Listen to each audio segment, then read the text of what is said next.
going through. You know, sometimes I think we're living in the twilight zone, seeing some of these changes coming on.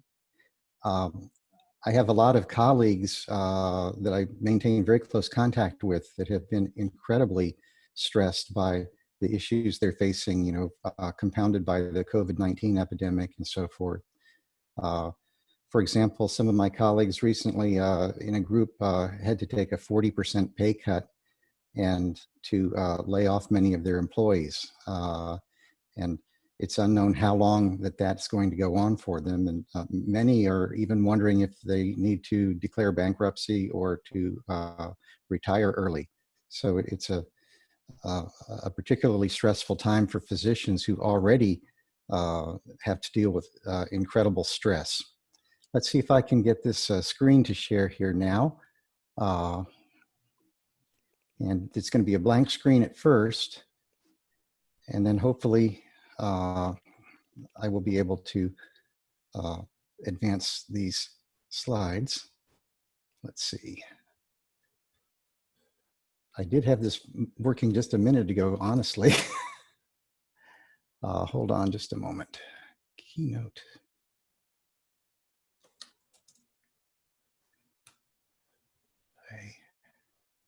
Okay, is the slide showing now, the first one? Yes, yes, it's showing. Oh, okay, fantastic. Well, this talk will be on preventing physician suicide and a little bit about Dr. Lifeline. First, I'll disclose that I am the president of Dr. Lifeline. It's a 501c3 tax-exempt charitable organization chartered in Florida, and the purpose of which is to prevent physician suicides. One of my favorite visionary artists is Alex Gray. Alex is a medical illustrator who kind of came over to the dark side and is doing sort of surrealistic artwork. And he made a fantastic triptych called The Journey of the Wounded Healer. And this is the first panel of The Journey of the Wounded Healer, showing kind of the birth of the healer. You know, we may have the tendency to be healers in our DNA. We may be fated to follow this path. And most of us follow this path in some degree. The second panel is a bit alarming. And this captures the chaos, the confrontation with our mortality, our physical basis, the horror that we as doctors are frequently exposed to with pain and suffering. And it's this stage of the journey of the healer that unfortunately ends the journey for many doctors who decide to take their own lives. But the goal is to proceed with the journey for an integration of life, a balance, and to progress to help with healing. So it's the goal of Dr. Lifeline to help doctors get past that middle stage and to move on to the healing and the promotion of health. Now, Talbot and Dean, in an interesting article in 2018, pointed out that physicians are the canaries in the healthcare coal mine. They're killing themselves at twice the rate of active duty military members. And they pointed out that this is signaling that something is terribly wrong with the systems in which we practice. So the problem we're facing is if we look at suicides per 100,000 people per year, for the general public, there's an incidence of about 12.3. In the California prison system, it's about 26 per 100,000 per year. For veterans in the military, it's about 30 per 100,000 per year. And for doctors, it's about 40. So the situations that doctors find in their practice environments evidently are worse than California prisons and being active duty military. Within our groups, male doctors tend to have an incidence of suicide about 1.5 times the general population. Oops, let's see what happened there. Okay, female doctors have about 2.3 times the general population. So it's much worse for female doctors. And it's also pretty bad for young doctors, with suicide being the second leading cause of death for doctors aged 24 to 34 after accidents. There's a second peak around 60. If you look at the rates of suicides for physicians globally, the rate for US physicians is about 34% higher than the rest of the world. So this indicates there's something terribly wrong. So what's wrong with our doctors?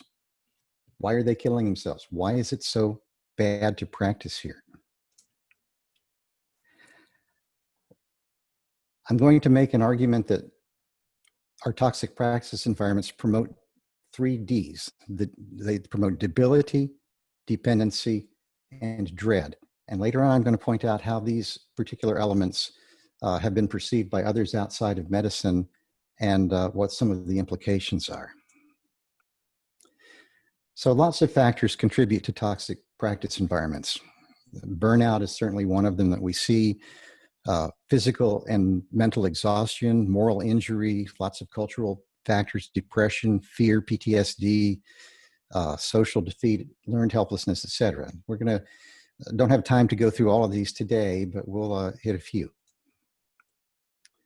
Hostile workplace. The Occupational Safety and Health Administration has reported that nearly 75% of all workplace assaults across all forms of workplaces occur in the healthcare industry. So we're in one of the most dangerous industries to work. Healthcare accounts for nearly as many serious violent injuries as all other injuries combined. There are about 80,000 US healthcare workers that are viciously assaulted in the workplace each year. This leads to a sense of dread upon going to work. As psychiatrists, you're quite familiar with burnout. And this has been kind of the buzzword or the concept that people look at very hard when it comes to trying to prevent physician suicides and psychiatric disease. Now, burnout was a slang term for end-stage drug addiction in the 1970s. It first appeared as being applied to physicians in the medical literature in July of 1981. It's an increasing problem. Between 2011 and 2014, the incidence of burnout increased approximately 10%, from 45% to 54.4%. So there's a more recent study out from Medscape. I haven't had a chance to put it in the slides yet, but looking at the numbers, they're almost identical to what they were in 2019. So I'd like to briefly run through some of the statistics here to give an idea on the features of the problem. So physicians, 44% report being burned out. So that's a pretty serious fraction of our colleagues. Of those, 11% are colloquially depressed and 4% are clinically depressed. If you look at which physicians are most burned out, such as urology, neurology, physical medicine, internal medicine, family medicine, and so forth, and then look at the bottom of the slide, you see those that are the least burned out, like public health, allergy, immunology, psychiatry is in the lower third, roughly. And then you compare them to which physicians are most likely to seek professional help, and it's almost an inversion of the previous slide. The physicians that are most likely to seek help tend to be the ones that are the least burned out. So this is an interesting problem. Just as reflecting the suicide rate, the burnout rate is worse for women in medicine than for men. And when asked what contributes to burnout, overwhelmingly too many bureaucratic tasks, paperwork, charting, long hours, and EHRs contribute tremendously to the getting burned out as a physician. Workplace settings don't seem to make much difference. If you work in a healthcare organization, you have a 49% risk. But if you have an office-based solo practice where you presumably have a lot more control, it's still 41%. So workplace setting doesn't seem to make that much difference. Most doctors consider that their depression can affect their patient care. About 53% of doctors say that depression and burnout has some effect on their patient care. Proceeding to suicide, about 14% have thought about it, but not attempted it. Another 1% have attempted it, and 6% prefer not to answer. So roughly there's about a 21% slice there that are certainly at risk for suicide. Interestingly, 42% of the doctors who have had thoughts of suicide have mentioned it to no one. So that's a serious problem. And as far as seeking help or plan to seek help, 64% said that they have not sought professional care and don't intend to. Of those that get help, many times it's secret help. And we're going to discuss later some of the implications for the doctor's reputation and why it might be a rational thing to not seek help. But those who have sought it, many will seek it somewhere else because they don't want their local neighborhood, their colleagues to know that they're getting it. Most workplace settings do not offer any kind of program to reduce stress or burnout. 55% of workplace settings do not have any program to deal with it. So those are the stats. It doesn't look good. There's been a little bit of improvement between 2019 and 2020, but not much.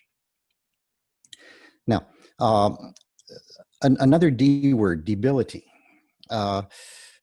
Doctors suffer from physical and mental exhaustion. Residents have been given a little bit of a reprieve with the new regulations that came out in 2011, limiting work weeks to 80 hours and shifts to 24 consecutive hours. But there are no such restrictions for practicing doctors after residency. And it's not unusual for surgical specialists to have a call schedule that requires them to be on for a week at a time or even more. And so that's incredibly grueling and leads to physical and mental exhaustion. You're probably familiar with the kind of stereotype of the hardworking Japanese businessman. In Japan, they have the concepts of kiroshi and karojisatsu, with kiroshi meaning overworked death and karojisatsu as overworked suicide. And that sort of thing is not too common in the American business world, but it is common in the medical world. There's been a lot of talk of moral injury. And this brings up another D word, dependency.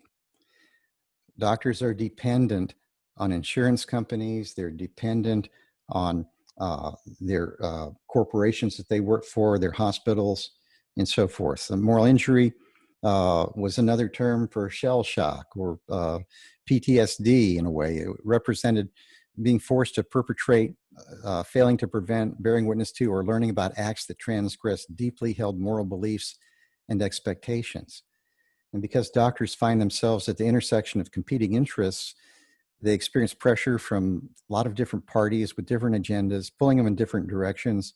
Administrators and insurance companies try to get doctors to do things that the doctors know don't really benefit the patient, but do benefit the corporation.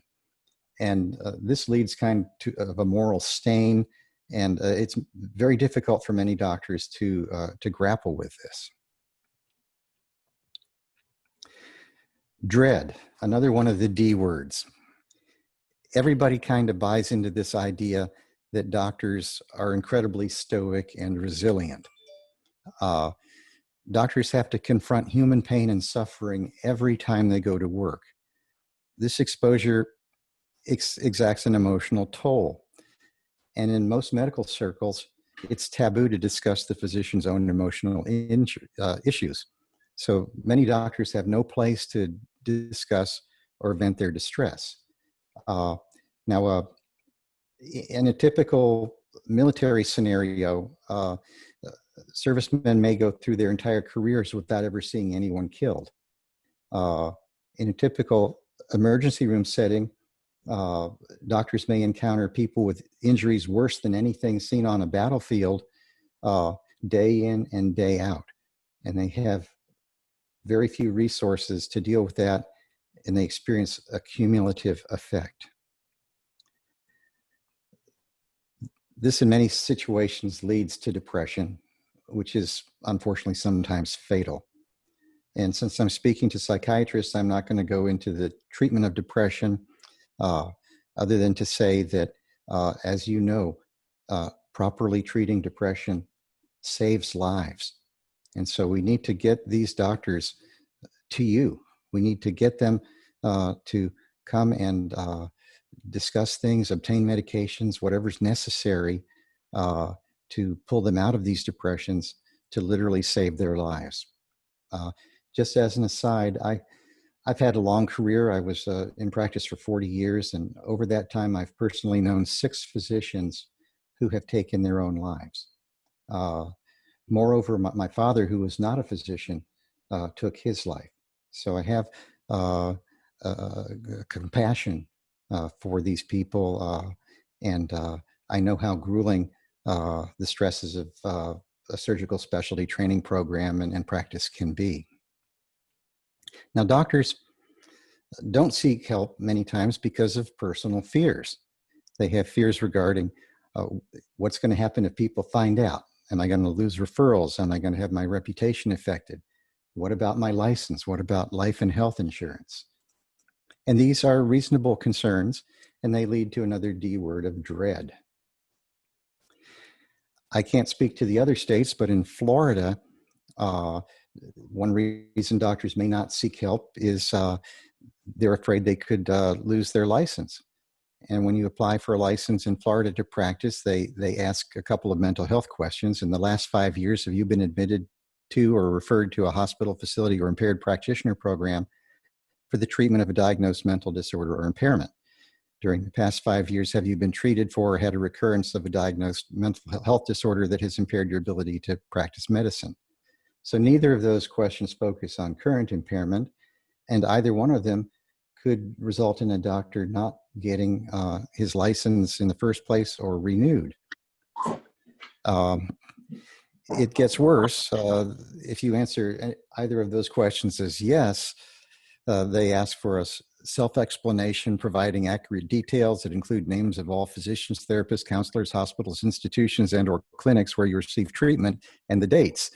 And then they want a report directed to the Florida Board of Medicine from each treating provider about your treatment, diagnoses, et cetera. So it's a highly invasive process. And unfortunately, many times these forms of information can get out. The privacy that we expect under HIPAA is, I don't know where that FL came from. Did somebody write that on there somehow? That's, do you see an FL in the bottom? I have no idea how that got there. That wasn't on the slides a few minutes ago. There it goes. Thank you, whoever put that there, for taking it away. Okay. The next aspect that's contributory is social defeat or workplace bullying. There are several stages to workplace bullying, including backbiting, gossiping, verbal confrontation, social rejection, and leading up to attempts to force the victim out of a job. And doctors, like everybody else, constitute their self-image, with a very large work component. So how your colleagues treat you, how you're treated at work, is very much how a person develops their identity and their self-image. And one of the greatest threats to self-image is job loss. And that's one of the things that can really devastate a physician and push him towards an idea of self-harm or suicide. It's interesting that the effects of bullying are very akin to the effects of PTSD, with depression, loss of self-esteem, anxiety, sleep disorders, and psychosomatic disorders.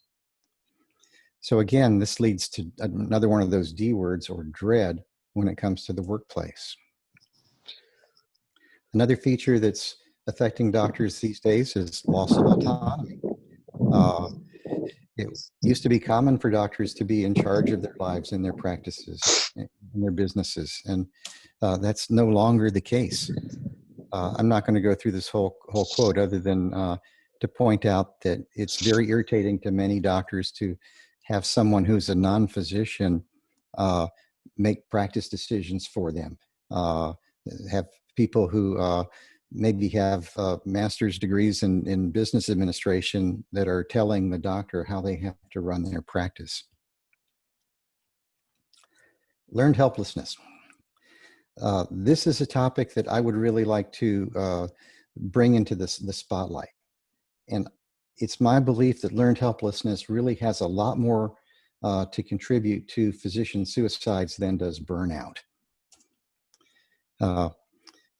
You probably know Marty Seligman.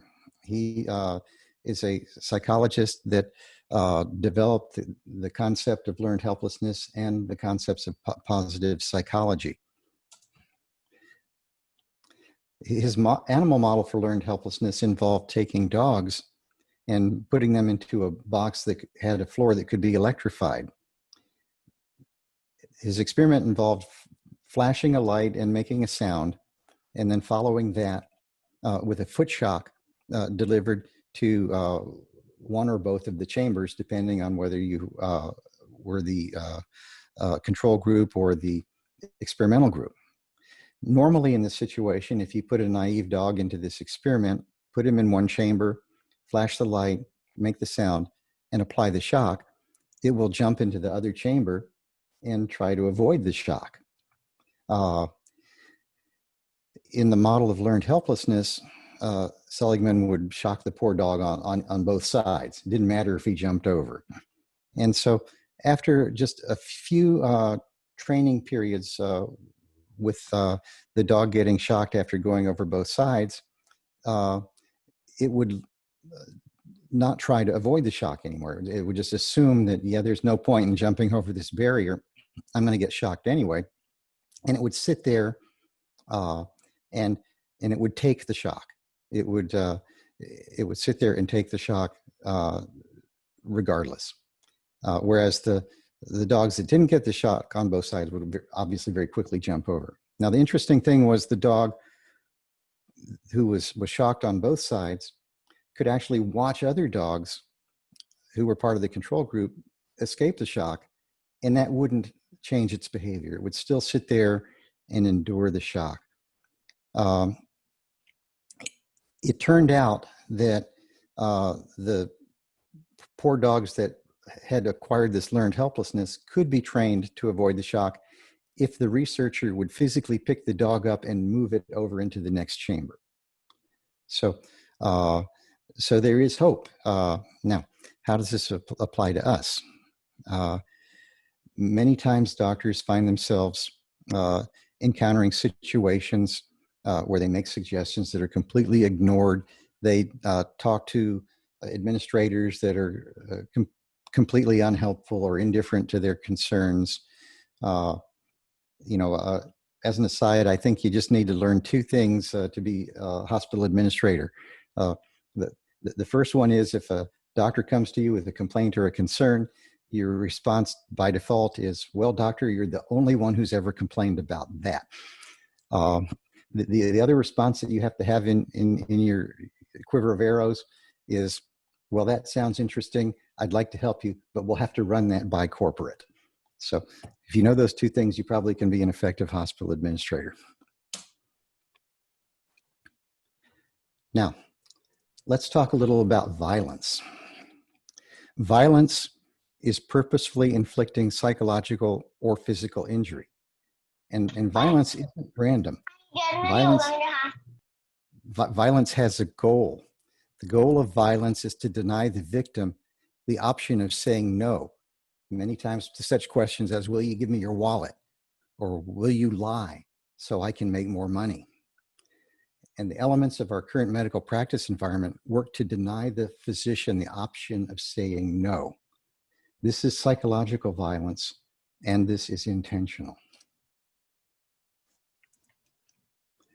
One of my favorite authors is Robert Anton Wilson, and this is one of my favorite quotes. The ultimate weapon isn't this plague out in Vegas or any new super H-bomb. The ultimate weapon has always existed. Every man, every woman, and every child owns it.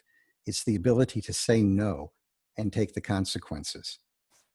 And we as doctors need to understand that we have tremendous power, particularly with the word no, and we have to be prepared to use it.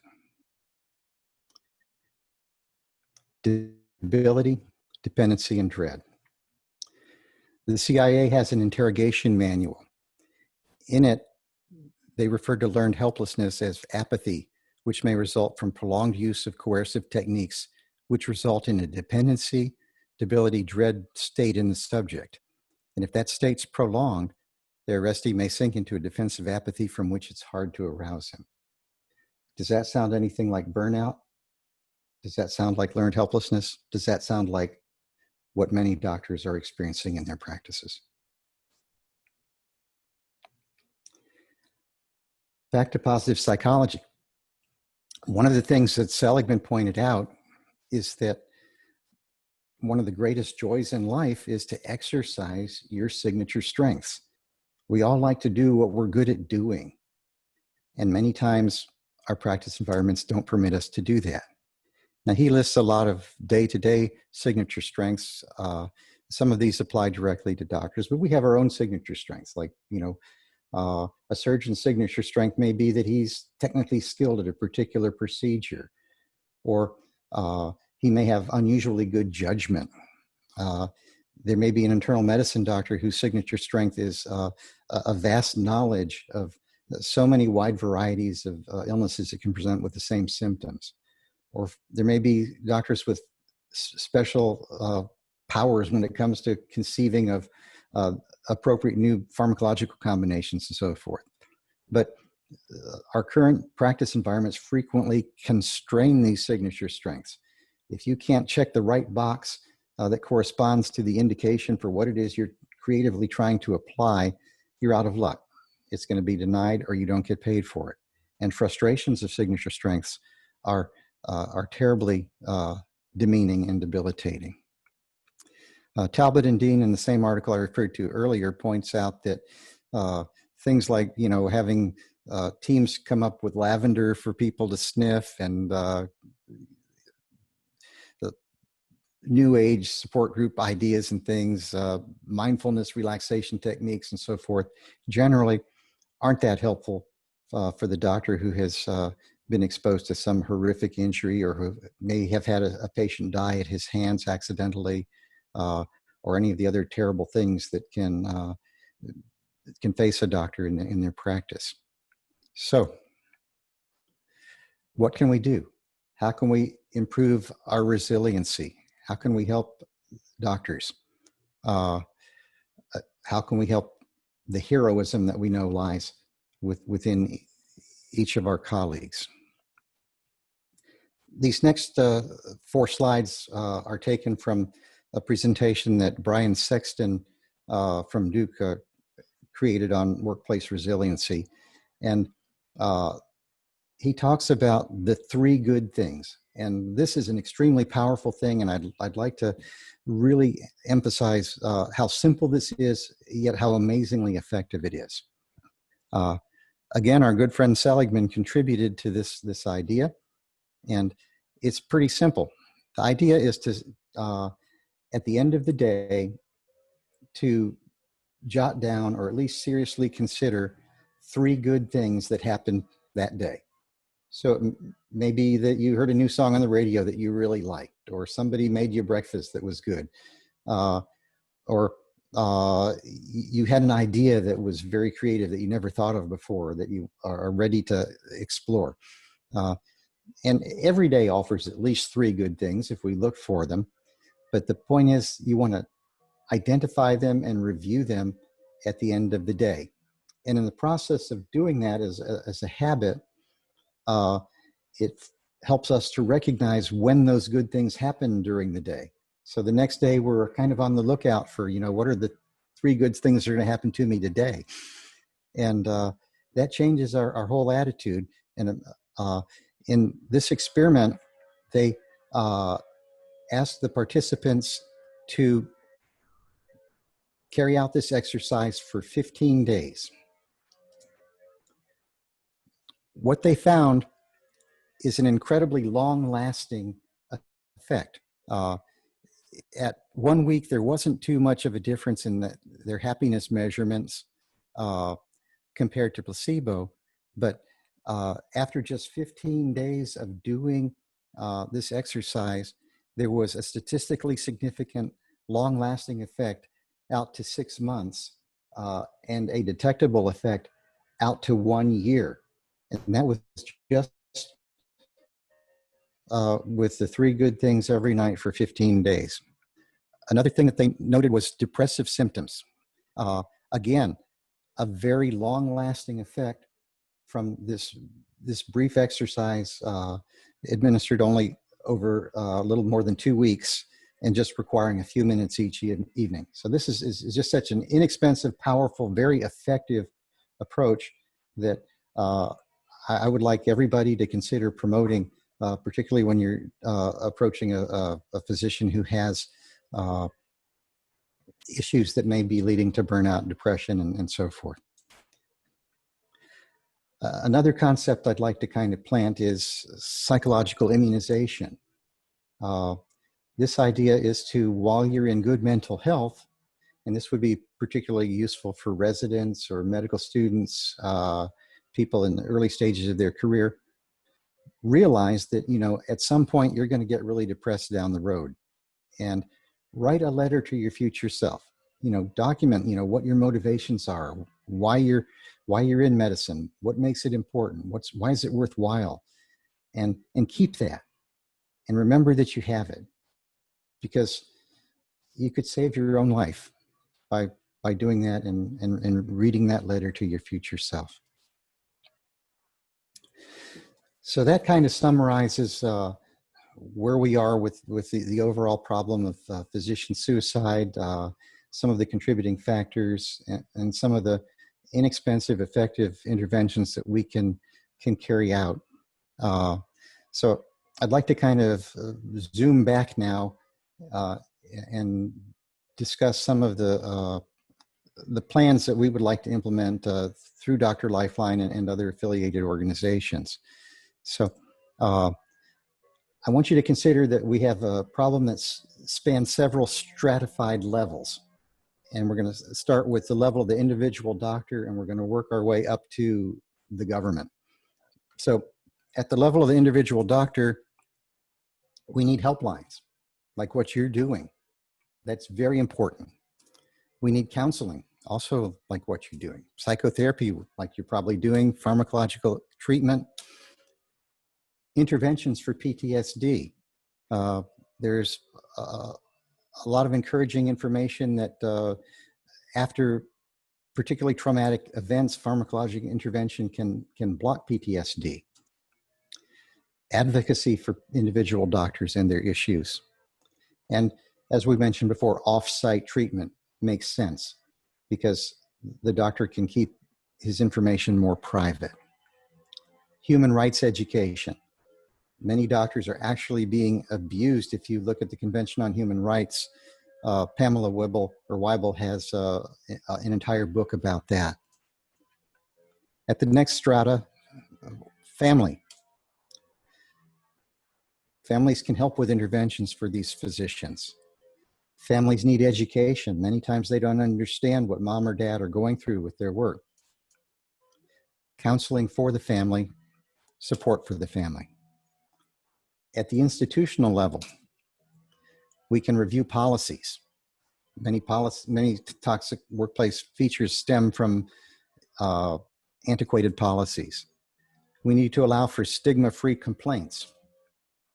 We need to promote a culture wherein people can be encouraged to point out their problems and possible solutions. We need to provide support. We need to definitely improve designs of electronic health records. We need to assure confidentiality, provide external referrals. And then lastly, at the level of government, we would advocate for a physician advisory board for legislation and regulations. Many times our legislators are very well-meaning, but unfortunately they're not the experts that they think they are in everything, particularly in the practice of medicine, and they can use some help to avoid unintended consequences of legislation and regulations. We need to encourage the government to provide funding for research, intervention, and treatment for our burned out and suicidal doctors. The government needs to provide investigation and enforcement arms. They need teeth. Some of these institutions are not going to change unless they're forced to. We need to advocate for specific healthcare workplace initiatives to improve that horrible environment in the healthcare workplace with so many assaults and injuries. We need to remove stigmata from licensing, and we need to lobby. So at this point, this concludes my my talk. I thank you very much for hearing me out. And again, I thank you very much for pulling your organization together and for the good work that you do. Okay. Thank you, Dr. Reed, for giving us such a wonderful and very informative lecture. So, and I do think you pointed out, very important, issues, especially in this hard time for us. You mentioned about, feeling dread, so it's kind of, we come to medicine, hope we all love this profession, and it's sad, we'll be feeling dreadful to go to work every day, right? But, I think the environment, as you mentioned, it does, cause of this issue. Unfortunately, a lot of time it's not just this frustration is not coming directly from the patient care, but from from the environment. So this is the possible side effects of of our profession in that sense, and hopefully it can be changed later on. You mentioned about physician being have more influence in the legislation. So I hope, personally, I think, we have too less of physicians actually being the legislators themselves, so that we can be heard. So, but nevertheless, I think now we can start our Q&A session, and I welcome everyone to put your questions into the chat so that so we can answer the questions, and we can let Dr. Reed to expand a little bit further regarding individual questions. So this part Q&A will be handled by our volunteer coordinator, Dr. Smita Galton. Please, Smita, thank you. Smita, are you there? Yeah, I'm here. Oh, okay, sure. Go ahead, please. So I have a question for the speaker and a comment. Fabulous talk. Can we share it? I have a son in a prestigious residency and can see so many of the environmental risks you list and think the points you make could be quite helpful. Yes, of course you can share it. There's actually a video that I've created that includes most of this information. It's you can find on YouTube. The easiest way to find it, though, would be go to drlifeline.org with the word doctor spelled out. There's a link to the video, and I'm available anytime anybody would like to hear about this. I would be very happy to provide a talk or a phone or even travel to address it. Very good, thank you. Another psychiatrist here is asking, as Nancy, I would like to know whether we can share some of the slides. I give suicide prevention talks yearly to MEd students and would like to use 2 of the slides. Yes, of course, you're welcome to use the slides. Please attribute them to Dr. Lifeline. And there were 4 slides in the talk that were not mine, that came from Brian Sexton's talk. I indicated which ones they were. And I also kind of stole that little cartoon that showed the brick wall with the learned helplessness. So I don't have the copyrights on those, but every other slide was one that I created, and you're welcome to use them as long as there's attribution given. Thank you. There are a couple comments. I'm not sure if those are for you or generally to create a discussion on the chat, in the chat box, but I'm gonna say those out loud. Others can go in the chat and answer if they have any information. And of course, you can chime in too, Dr. Reed. Is anyone investigating a possible link between COVID neurological sequelae and suicide? I am not aware of anyone that's doing that, but I'd be very surprised if no one were doing that. I think we're still pretty early in the course of COVID, and I think there's a lot more that's going to be coming out. I would like to point out that it is very difficult to get reliable numbers when it comes to physician suicides. And part of the reason is that many times it's a suicide, but the medical examiner may have been a friend of the doctor, or the doctor's colleagues may have been the one to declare the death, and it's often not listed as a suicide. And you know, to protect the family maybe, or to allow for collection of life insurance, who knows? But the actual statistics on physician suicides are difficult to get. But we do know that they're around at least 400 per year in the United States, which translates to about 1 million patients that lose their doctor to suicide each year. Okay. And this question was asked by Dr. Willie, the link between COVID neurological sequelae, especially because of the ER physician in New York that suicided, and her history was that she was recovering from COVID-19. And so that's why he asked, with the background, that experience with Iraq, Afghan vets, suggesting that PTSD plus brain trauma is a lethal combination. Moving on to the next question, and there are a couple people who are wanting to ask their questions verbally. I'll get to them at the end of the chat questions. Another question may not be for you, but just to generate discussion, are medical boards being educated about, are efforts being made to educate medical boards? Well, I would like to make a comment on that. And many times doctors who have mental health issues or reactive depression, PTSD and so forth, end up getting referred to physician health programs that owe their DNA primarily to drug abuse or alcohol abuse programs.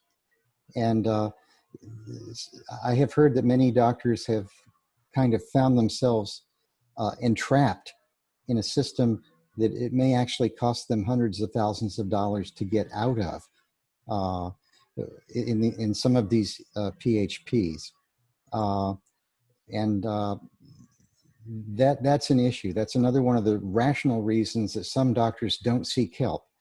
And so the whole PHP medical board arm of this is something that definitely needs to be investigated and potentially optimized, because right now it is one of the barriers that doctors consider, to getting help.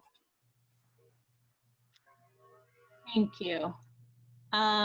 Bernadette, Dr. Grosjean, I always say her name wrong. Dr. Bernadette has her hand up for a bit. Go ahead and unmute yourself, Bernadette. Thank you, Smita.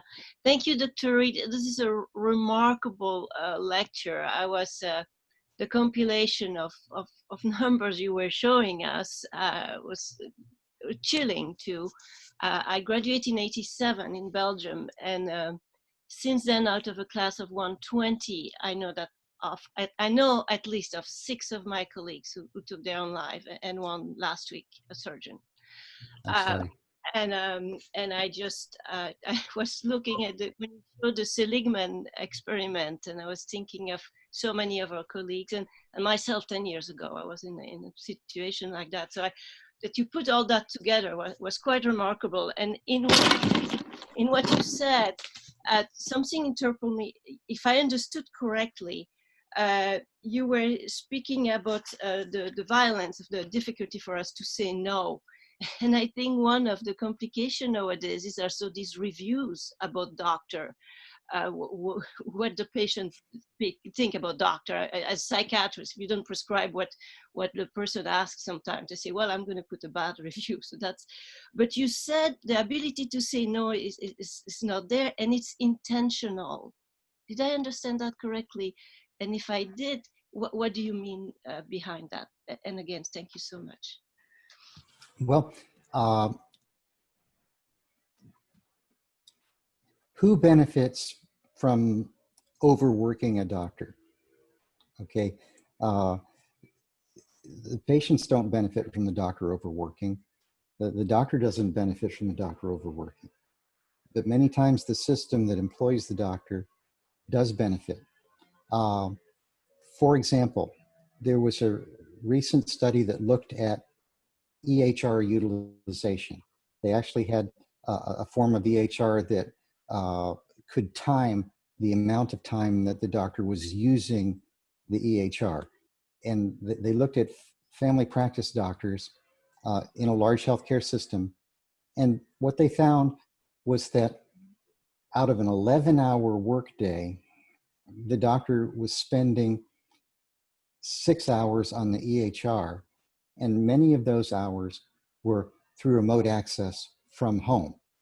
So the doctors were essentially being forced to work outside of their shifts from home to provide extra service for their employer, for which they probably were not, adequately compensated. So the point is that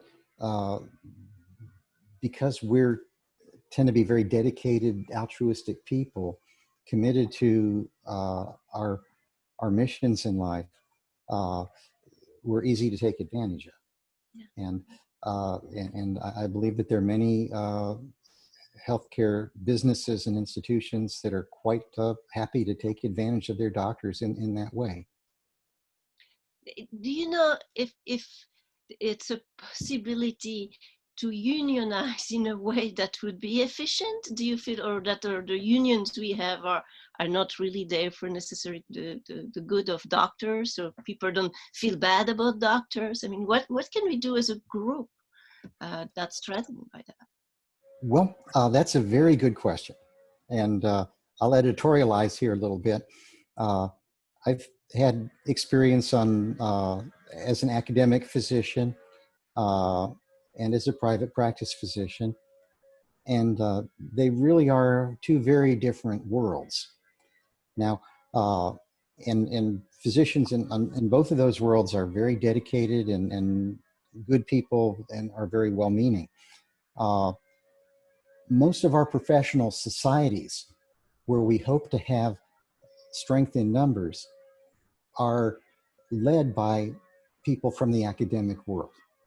And it makes sense that happens. These people naturally are attracted to positions of leadership. And in general, they have a lot more time because they have residents that can help out. Many times they have schedules where they're allowed time for their private research and so forth. So it's not surprising that they would dominate the positions of leadership in our professional societies. but the problem is that many times they're unaware of what it's like for the people that are out there on the front line in the private practice world. So I think if we really want to be effective in bringing about some of these changes, we need to have a greater representation of the people that are in the non-academic sphere within our professional societies, within the leadership of our professional societies. Thank you so much. Thank you. You're welcome. I think you make a great point, Dr. Reed. Many of us here on Physician Support Line may not be academically affiliated, and many are. And there is definitely some work that needs to happen there. I wanted to ask you what kind of work Dr. Lifeline is doing for advocacy. Well, we have made ourselves available to the local politicians. I've communicated with our state and national level representatives. We make the educational programs like this one available. We're trying to raise awareness, which I think if we can bring members of the public on board, we can be more effective there. But frankly, we're looking for answers to that question. You know, what can we do to become more effective as advocates for our physician brothers and sisters?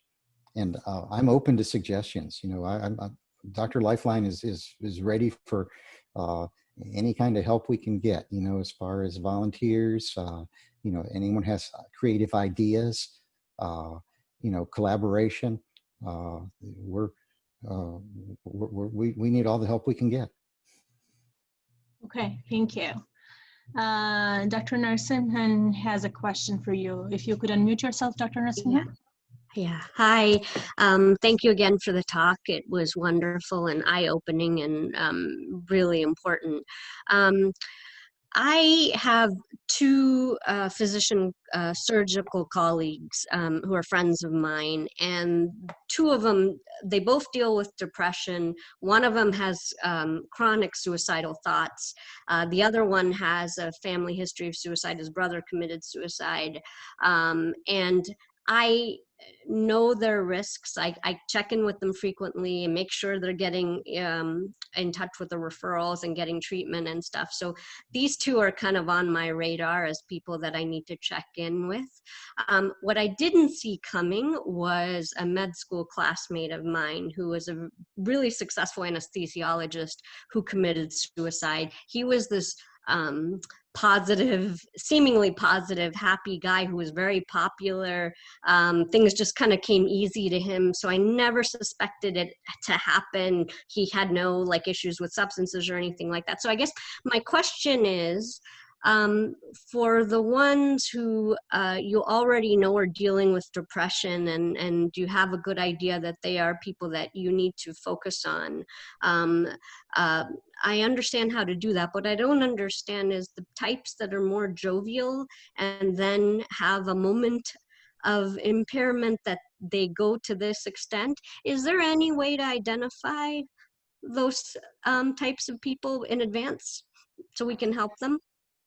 That's a very good question. The short answer, to my knowledge, is no.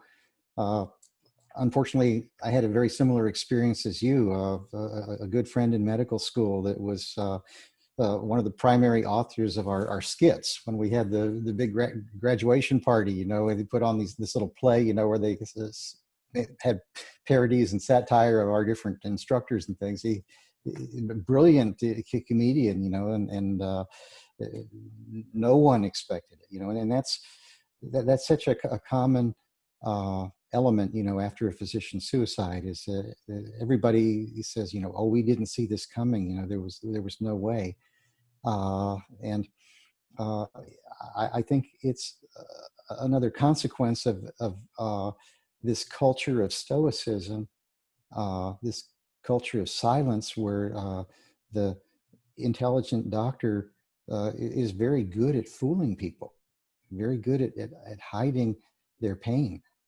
And so we need to lower the barriers. We need to make it okay to ask for help, because right now the culture in many places discourages that. Thank you. You're welcome. To your point, Dr. Nasimhan, we are, as physician support line, we were also made aware of another suicide that I'm not going to go in details about, exactly similar, except anesthesiologist, another specialty. And definitely we don't know, and we don't know what we don't know about these people. Or these colleagues. Anybody else with questions, please go ahead. We are at 12:03. If people want to unmute and just comment, they don't have questions, but they want to comment or want to discuss, that's okay too. Dr. Reed, do you have, I don't know how much time you had put out for this lecture. We do anywhere from 60 to 90 minutes.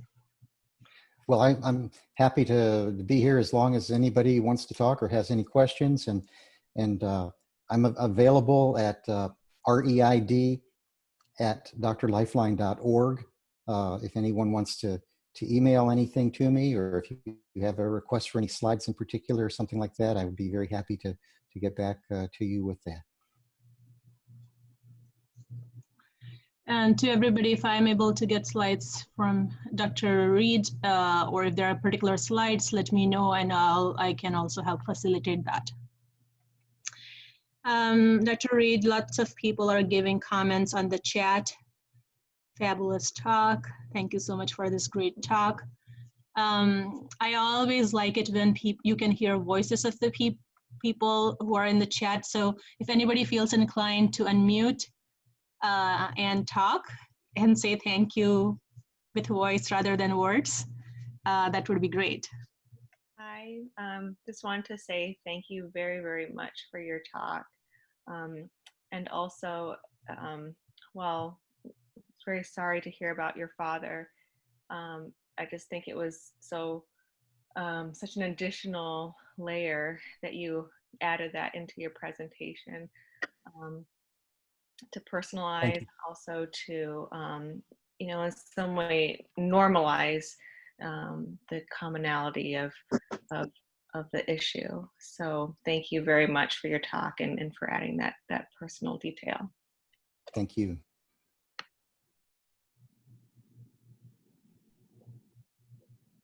I have a question. Can you tell us more about the letter that you think that people should write to themselves? You know, what are some examples of that? Well, I really think that it would be helpful if you say, okay, I'm happy with my life now. The world is good. You know, there's so many things out there that I'm interested in. These are my pursuits, you know, and reiterate to yourself why it was that you chose the path that led you to where you are, you know, at a bad time maybe in the future. But to try to counter the nihilism and the cynicism that that our system seems to breed in doctors, you know, kind of capture a slice of that idealism and that energy that we have when we go into this field at the beginning, and you know, and many times that we experience it again over and over in our careers. You know, we've all had very satisfying victories, you know, and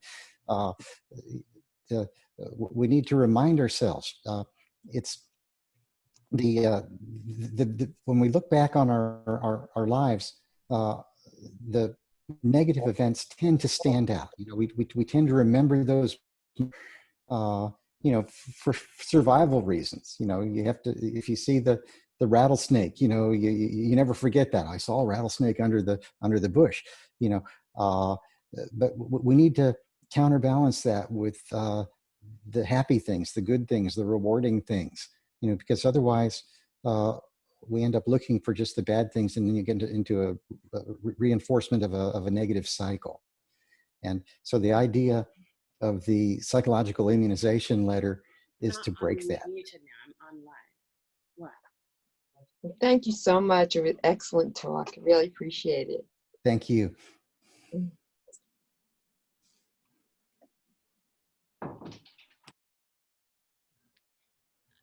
I can speak. So I apologize. I started the talk about 5 minutes late. So I may have missed, but could you talk a little bit about why you've gone into this work and started the organization? And are you still practicing as a neurosurgeon? No, I retired from neurosurgery practice a little over a year ago, after about 40 years, with absolutely zero malpractice claims, by the way. I don't know too many people that made it through that way.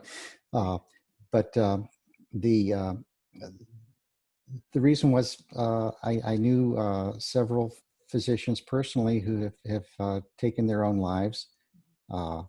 I've seen the practice environments, the toxic elements that contribute to that path, and I had I lost my father to suicide, so I had a personal connection with it. So you know, the deeper I looked into it, the bigger I found the problem to be.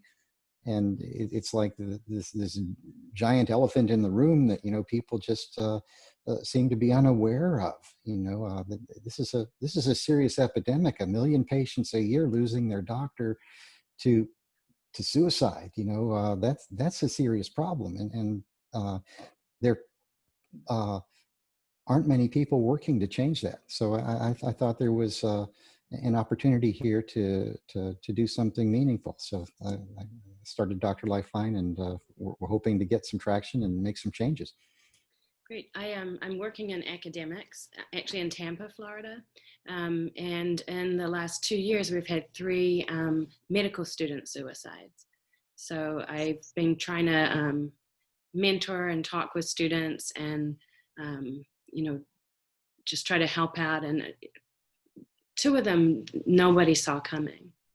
Yeah, it's like, I don't know if you're in for the part of this slide, but one of the slides I presented was that the suicide is the leading non-accident cause of death for doctors between 24 and 34 years old. Yeah, it's amazing. And I think another contributing factor is the amount of debt that doctors have now, and feeling like there may not be another way out when you have to work as much as you do to afford the loans that you have, and knowing that if you die, your loans are wiped for your family. So Yeah, thank you very much for today. You're very welcome. Yeah, my heart goes out to these young doctors, you know, that leave their training, you know, and they're starting out their careers $250,000, $500,000 in debt. You know, it's I can see why they gravitate towards the employed physician model, you know, rather than exploring the kind of paleontological private practice model. Right, right. That here, it's part of that other D, dependency, that and dread. These debts create all those things. Mm-hmm. Good point. Very good point. Hi, this is Mehnaz. I just wanted to comment. Thank you so much for this fabulous talk. I'm really floored and I've learned so much. The other day, I came across an article about physician suicide in JAMA and saw that the public commented multiple times that this article should not be about physician suicide, it should be about healthcare worker suicide, and it's not inclusive enough. And the sense I got is that physician issues are not important, and that we have to always include all healthcare workers and not give special attention to physicians.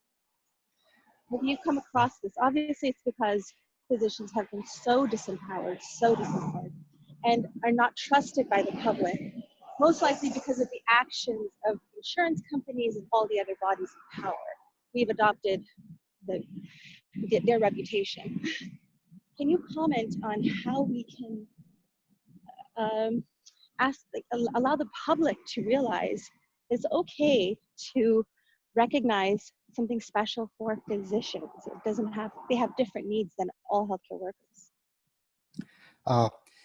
Yeah, that's very interesting, and it's a valid point from that commentary, because there is a very high rate of suicide in nurses, and it's almost as high as for doctors, and part of that relates to just the incredibly dangerous, toxic workplace environment that they're also subjected to. I didn't mean to exclude the other healthcare workers when starting Dr. Lifeline, and it may have been just a little bit of an auto referral, or a narrow worldview. When I was seeing more doctor suicides than nurses suicides in my own experience, and so. At this point, I would love to work with other advocacy groups for reform within the healthcare sphere. Our resources are very limited, so at this point we're just focusing on the physicians. But if the public is commenting about that, I have to agree. Yeah, there's definitely a need for recognizing that the same problem extends to other healthcare workers as well.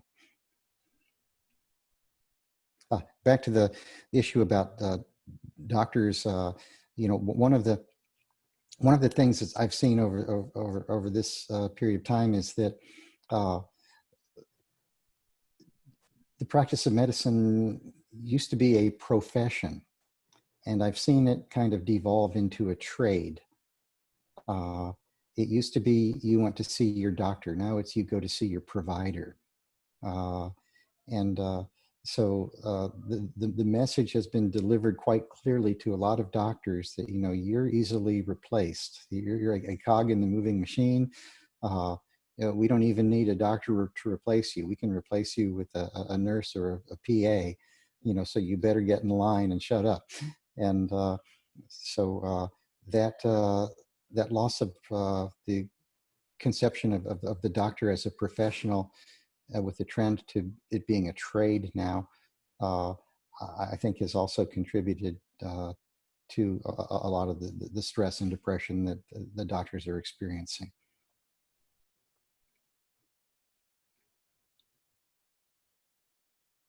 All right. So thanks, Dr. Reed. I think it's almost time. How about we have one more question from the audience, and then we can, wrap up. Would that be okay with you, Dr. Reed? Of course. Okay. So whoever from the audience, if you want to ask one more question, just you can mute yourself and speak. Thanks. I have a comment. Okay, go ahead, please. Hi, thank you so much, Dr. Reed, for your talk. I thought it was so practical and so relevant. And I would love to just, my simple question is, I would love to get your email address. You said it quickly. And then the other, sorry, go ahead. It's REID at drlifeline.org. Okay, great. Thank you. And I just wanted to say that I love the way you identified all the problems, and I was getting this anger, and then you finished up with all these wonderful possible solutions. And also I love the fact that you identified that the things we're hearing where we have to do more mindfulness, we have to do more exercise, we have to do more, those things aren't helping. Whereas if we were allowed some autonomy, if we were allowed some help, some confidentiality, that would really improve the situation. So I just really want to thank you, and I'm going to share these insights with fellows and residents that I supervise, but also with patients. So I appreciate that very much. Thank you. Thank you very much. I appreciate that. Thank you. Okay. All right. Thanks, everyone. So again, I we all greatly appreciate Dr. Reed to give us such an informative lecture. I think it's very important and also meaningful to us because not only we realize not only at this hard time we're providing service to our colleagues at the front line, but even during the regular time which without this pandemic our profession is also have a lot of issues and under a lot of stress and also need help. And so that means that we can maybe after this pandemic and possibly be finding other ways to help our colleagues as well. So which is something we as a physician support line our admins we are actually discussing about that how be able to move on to make it more sustainable work. And so we will have another time to discuss about this with our volunteers as well. So again, thanks a lot, Dr. Reed, for your great talk, and we really appreciate it. It's very, very helpful for us. Thanks a lot. Thank you very much. I encourage everyone to take a look at our website.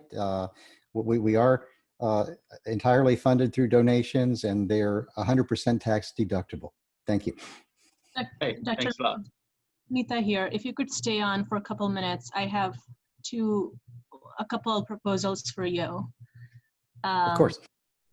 We'll have, Ben, do you need to leave? No, that's okay. Yeah, go ahead. I'm just waiting for all the volunteers to leave and then we'll talk. Oh, okay.